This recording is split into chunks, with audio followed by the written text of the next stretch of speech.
love is a very amazing word in English. It's an amazing word in Arabic. There are many words for love in Arabic, but the essential word is hubb. That's the essential word. And love in it's an old English word that goes back to a Saxon word, and it relates to being pleased with, to be pleased with it. And interestingly enough, our word believe is related to love, to believe, because you believe in what you're pleased with, what you love. Things that your heart accepts are things that you believe. So love is related to acceptance, the idea that something you're pleased with, you have love for. And in Arabic, the word hubb, which is the word the Prophet ﷺ said, "La yu'minu ahadukum hatta akuna ahabba ilayhi," more beloved to him. So the word hubb is a word, if you look at one of the root meanings, it's a seed. So love is a seed that's nurtured, and it's nurtured with knowledge of the beloved. The more you know about the beloved, the more you love the beloved.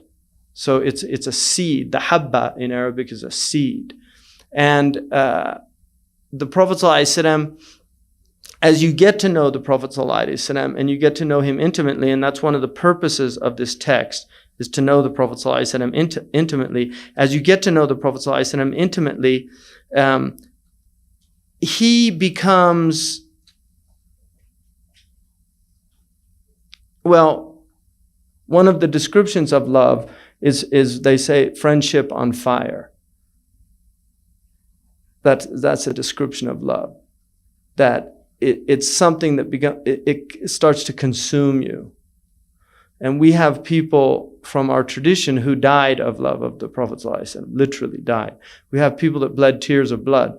And tears of blood, which is an old blues motif for people that know anything about an American music.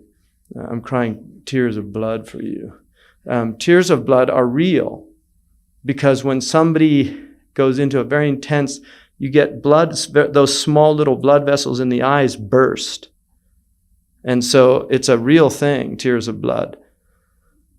That's what Imam al-Busayri, أَمِنْ تَذَكَّرِي جِيرَانِ بِذِي سَرَمِي مَزَّجْتَ دَمْعًا جَرَى مِنْ مُقْلَةٍ بِدَمِي. You know, that is it from remembering just the places the beloved used to go to that causes this mixture of tears and blood to flow from your eyes.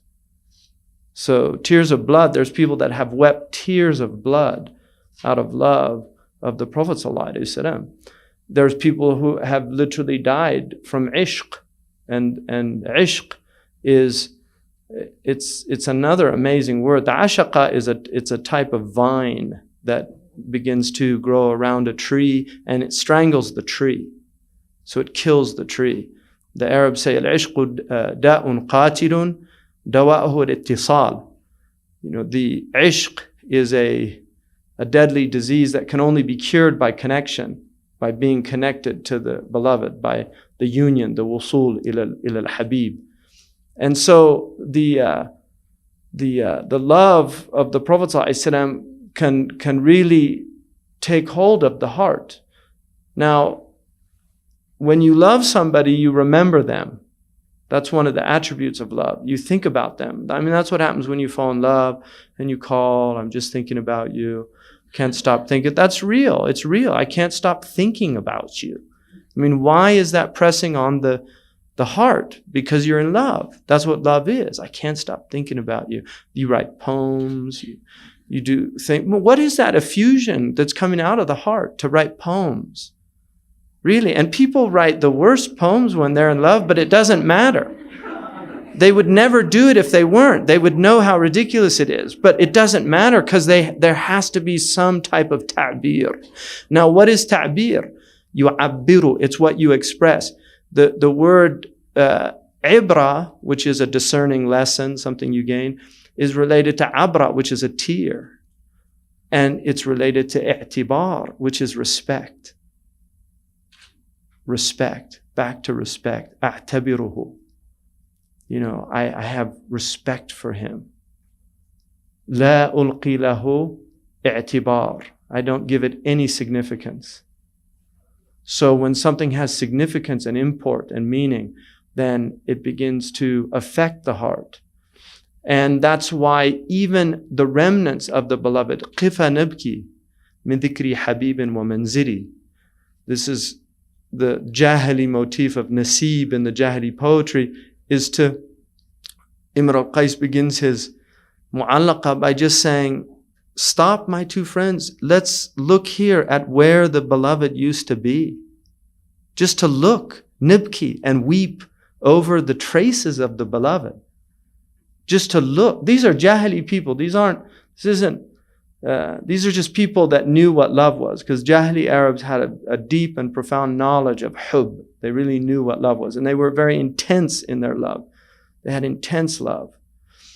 But that's one of the motifs of just buka al atlal, just weeping over places where the beloved used to be.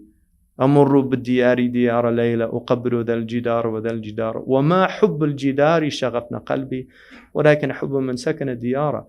I pass by the houses of Layla and kiss the walls of the houses.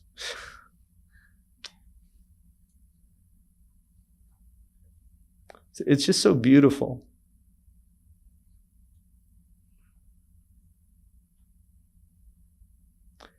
Kiss the walls of the houses. But it's not the walls that have enraptured my heart, but love of the one that lives between those walls.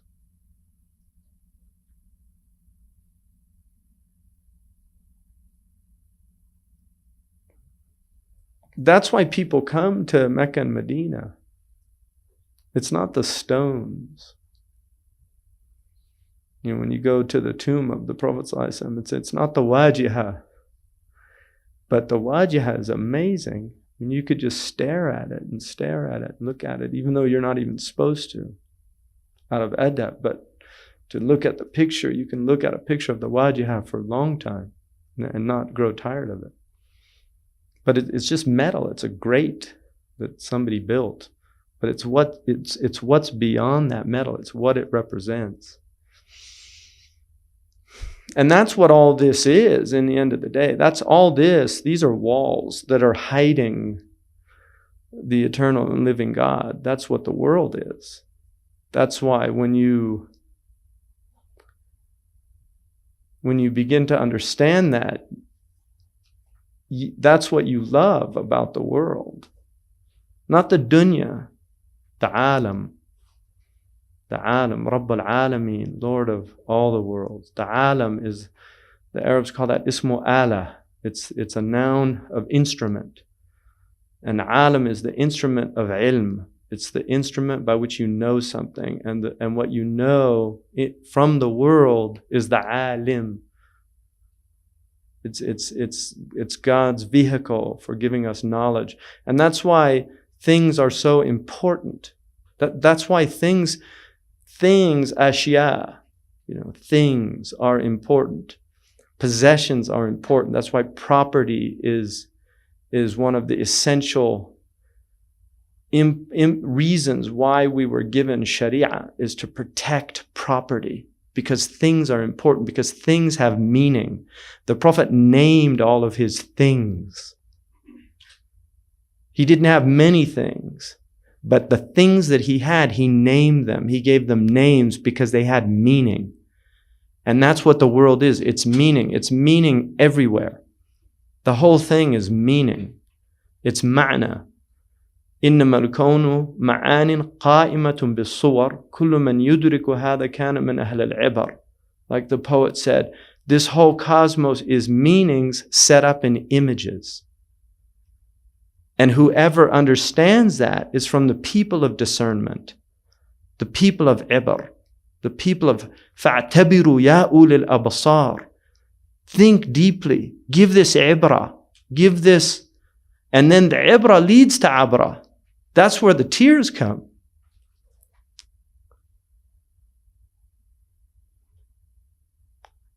They come from perception of meaning. You know, to really know what something means. It's an amazing thing to know what something means. You know, it's a great gift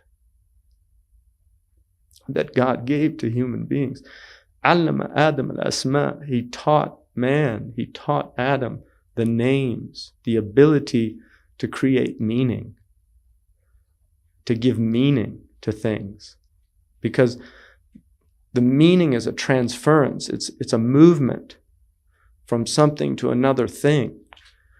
So a name is a great meaning. If I say tree, and suddenly in your mind an image of a tree comes, that's meaning. That is meaning. And that's why the more that you know about the Prophet ﷺ, the more powerful those meanings penetrate your heart when you understand his import, what he means, the ma'na, the meaning of the Prophet, what he means, sallallahu alaihi wasallam.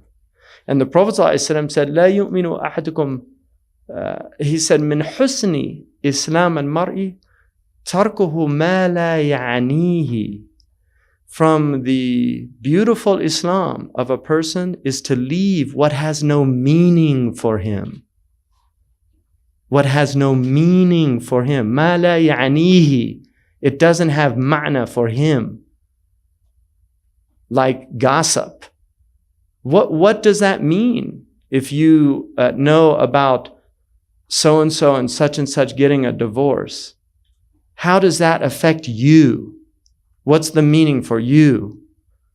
So meaning that's what this whole thing is about. And that's what the gift of this religion is. It gives meaning. That people, you know, the non-Muslim, like some of the atheist people, not Christians, because Christians believe in meaning also, but some of the atheists, they say, oh, religion is just a way for people to find meaning. Exactly. We totally agree with you. Really, we agree with you. Because they say this is all meaningless. But we don't believe that. Because we know and experience and taste meaning. And we know that it's real. It's real. All this other stuff is not real. But meaning is real. That is what's real about the world. And the greatest meaning, the highest ma'na in the world is the Messenger of Allah sallallahu alaihi wasallam. So inshallah, we'll get to look at some of those meanings, inshallah, in the text.